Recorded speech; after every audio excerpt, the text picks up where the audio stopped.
It comes up, when people are looking to stick within a specific budget and they say, hey, we really love the idea of James Hardie siding, but we may have to consider vinyl. Doing the comparison, obviously the number one comparison, if I'm going to argue for vinyl, would be cost. So it's a lower point of entry. You can get into vinyl siding on your home for a fair amount less than Hardie, especially depending on the size of the house. So if it ends up being a really big house, that price gap can get larger and larger.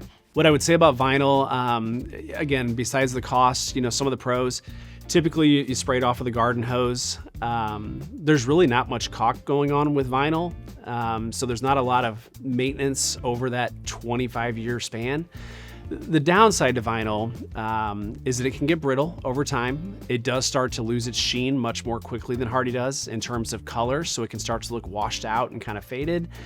Another thing about vinyl is it is, by its nature, a loose hanging system. And what I mean by that is you don't get to nail vinyl siding tight to the wall because it expands and contracts. So with all the weather changes we have in St. Louis from hot to cold, that siding needs to be able to move back and forth so it doesn't start to warp and wave on the wall. Whereas Hardie is what we call a sealed system. It's nailed tight to stud, so through the house wrap, through the sheathing and into the stud, every single stud, and then all the exterior perimeter is caulked and sealed.